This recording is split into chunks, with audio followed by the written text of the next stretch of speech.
Fear the dark, fear the writhing shadow and the whispering wind. Fear the rattling croak of fleshless jaws and the scrape of centuries-old ringmail on stone. Fear the shambling horde that grows with every one of your fallen comrades.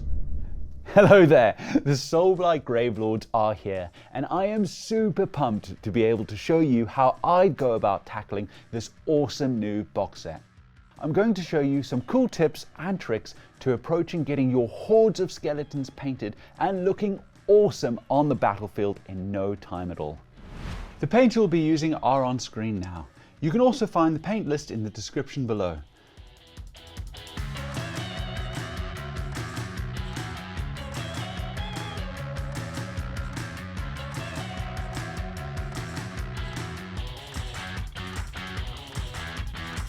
We also have a list of the additional equipment we've used, but you can use whatever brushes you feel most comfortable with.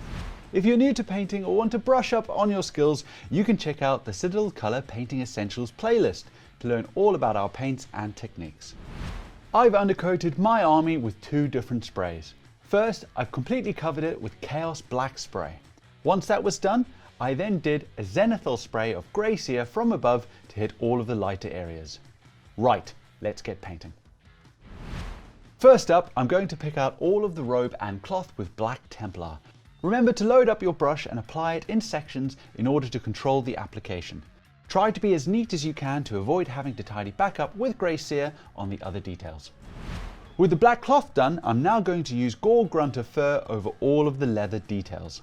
Just try to avoid getting it on the bone areas. Next up, I want that nice 2-tone leather that I can see on the box art. So I'm going to use Blood Angels Red to pick out scabbards, sheaths and weapon handles. Luckily enough for me, Blood Angels Red covers super nicely over Gore Grunter fur, so this will work perfectly.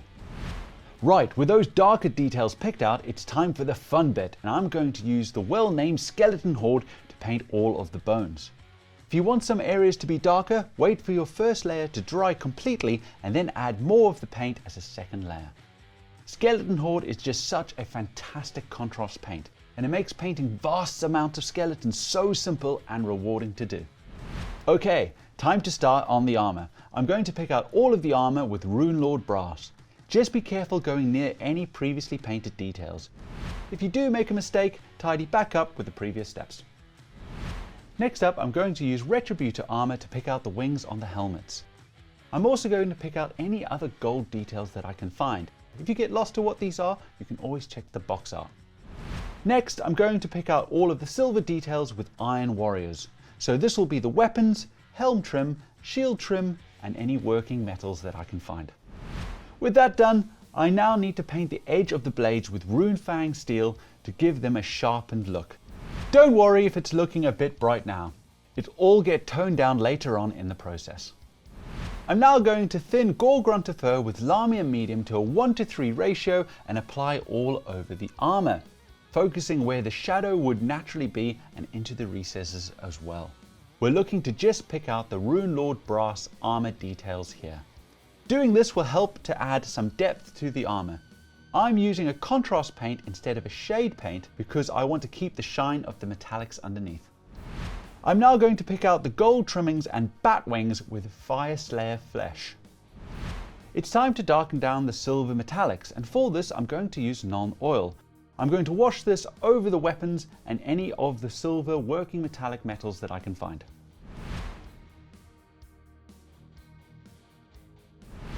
Okay, with all of those areas shaded, I now want to relayer the Runelord Brass areas to establish that shine again. This step will set us up nicely for the verdigris effect later on. Right, now it's time for the fun part. I'm going to do a verdigris effect on the armor using contrast paints. I'll firstly use Aethematic Blue to glaze over large areas of the armor to give it some volume. If I want to build the effect up more, I just need to wait for the first coat to dry and then do another building it up. With the Aethematic Blue layer done, I'm now going to punch some more colour into the verdigris by using Aeldari Emerald and focusing this into the recesses. When using contrast paints like this, always go with the lighter colour first and then the darker colour on top. Like I said, I'll be focusing into the recesses of the armour and around the rivets and into the large areas of the built up Aethematic Blue layer. Once I've got a little confidence with it, I can then start doing some streaky effects leaning down the armor for some bonus eye candy.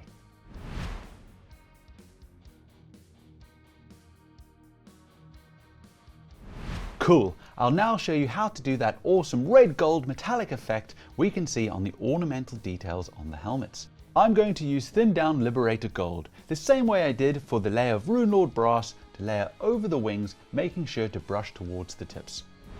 With that done, I'm now going to use Gryph-hound Orange to wash the entire area. Try to paint from the outside in so you'll be collecting most of the paint towards the recesses and the base. With that done, I'm now going to do a focus recess shade of Blood Angels Red. This will really punch up the color and get that awesome rose gold that we can see in the artwork.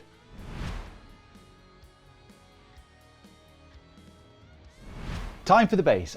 I'm going to follow the frozen basing tutorial that we've released before to do my basing, which you can check out in more detail on this link. So I'm going to tidy the bases up with Grey Sear. Just be careful around the previously painted details. Next up, I'm then going to wash the entire area with Pilar Glacier. While the Pilar Glacier layer is still wet, I'll apply Frost Heart in patches here and there and then let it mix in with the Pilar Glacier layer. I'll then leave the bases to dry completely before carrying on. Once the base is completely dry, I'll dry brush highlight with White Scar to pick out the raised details. Again, just be careful around the previously painted details. With all that done, I'll now use my trusty texture tool to apply Valhallan Blizzard in smatterings around the base so that it looks like the snow has started to cover an ice-blasted wasteland.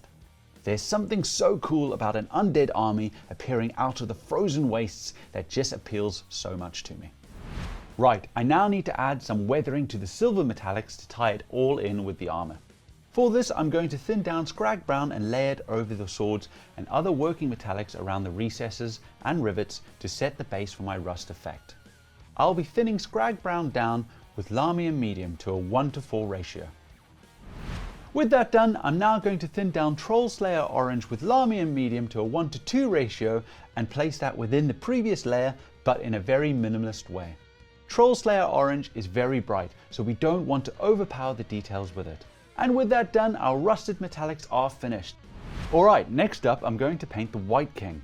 The majority of the paints used here are the same as before, so I'll just show you some of the new ones. I'm using the White King because you can follow these exact steps for doing the Barrow Knights as well. Okay, I want to get the cloth and robes done as quickly as possible as I have a lot of them to do. So naturally, contrast paints work well here. For the red robes, I'm going to use Flesh Tearers Red and slap it onto the areas. When using contrast as a base like this, I load up my brush and drop it onto the surface in sections, rather than conventionally painting it on with brush strokes. This does a couple of things for me. It helps to get really good coverage of the area, which is great. And by doing it in sections, I'm able to control and manipulate the process before the paint starts to dry. This helps to avoid any unwanted brush strokes or tide marks showing. And with that done, I'm now going to thin out Abaddon Black with Lahmian Medium to a shade consistency and apply that over the lower areas of the red robes. So we are looking for roughly a 1:4 ratio of Abaddon Black to Lahmian Medium. I'm going to be focusing this on the torn streamers that we can see. I'm using thinned Abaddon Black here instead of non-oil because it allows me to dictate the application a bit more and I can do a subtle blend of it towards the very tips. Right, I've gone ahead and picked out all of the details that I've covered already on the Barrow Guard. You can use the exact same paints that I did at the beginning of the video for these on the White King as well as the Barrow Knights. I have left all of the new details unpainted so that we can run through these together now. Let's get into it. Okay, I'm going to use Gryph-charger Grey and apply it over the reins. After I've applied the first layer, I'll just let that layer dry, and while that is happening, I'm going to pick out the war horn hanging by the horse's flank. Once your first layer is dry, do another towards the end of the reins to build up the color here as well. Right, I'm now going to pick out all of the hair that I can find on the model with Soulblight Grey. I can find these on the helmet of the White King, the fur on his shoulders, as he doesn't want to be cold after all, the horsehair, and any hair that I can find on the other skulls covering the model. Okay, I'm now going to add a bit more depth to the hair, and for this I'll use Basilicanum Grey. I'm going to just target this towards the roots of the hair so that it's darker there and lighter towards the tips. For the fur on the shoulders, look to pick out the top where it collects around his neck. Next up, I'm going to pick out the weapon handle with Wildwood. Wildwood is very pigmented, so just be careful going around any previously painted details. And with the weapon handles picked out, my White King is complete and looks awesome. Now, let's crack on with doing the base. And remember, you can just follow these exact steps for doing the Barrow Knights as well. With the White King done, I now just need to quickly do the rest of the base details, and I'll just fire through these for you. For the Broken Gravestone, I'm going to cover that with Basilicanum Grey. Once that is dry, I'll then use Agrax Earthshade and apply that towards the lower areas of the stone where it connects with the ground for a bit of weathering. When that is dry, I'll quickly and lightly dry brush highlight Grey Seer over the raised areas of the stone. Next up, I'll use my rich gold recipe that I've been doing already to pick out all of the gold coins and treasure that I can see. So that's Retributor armor base and then washed with Fyreslayer flesh over the top. Finally, I'm going to pick out the pottery, and for this I'll use Gore-grunta fur to base it with, and once that is dry, I'll then cover it with Gryph-hound orange for that little bit of extra color. Brilliant! That's the base details completed. All that's left for me to do is paint the rest of the base using the same frozen base method that I've already done so that my White King matches the rest of the army. Remember that all of the steps used here can be used for the rest of the Barrow Knights. For the last bit of detail and fun, I thought I'd show you how I tackled doing the banners. They have quite the spectral appearance, so to do this nice and quickly, I'm going to thin out Basilicanum Grey to a 1:2 ratio with Lahmian Medium and apply that from the bottom of the banner up towards the top. This will collect most of the paint at the top, leaving it lighter towards the bottom. Let the first layer dry and then come back for another if needed. Once that is done, I'll then use Briar Queen Chill and thin that out to a 1:1 ratio with Lahmian Medium and paint it over the lower ends of the banner where it's all torn.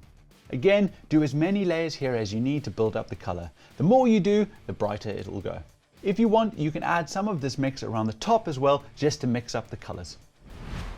And with that last step done, my Soulblight Gravelords are complete. Again, these are just tips and tricks that I do when painting my own personal Soulblight Gravelords. I hope that some of these methods suit you, and you can use them for your own armies as well. Well, we've had a lot of fun with this video and we hope you have too. If you want to check out more painting videos, head over to our YouTube channel. If you need more help, you can always go to one of our Warhammer stores where our friendly staff will be more than happy to help you. Well, we hope you've enjoyed this video and we'll see you again soon. Bye bye!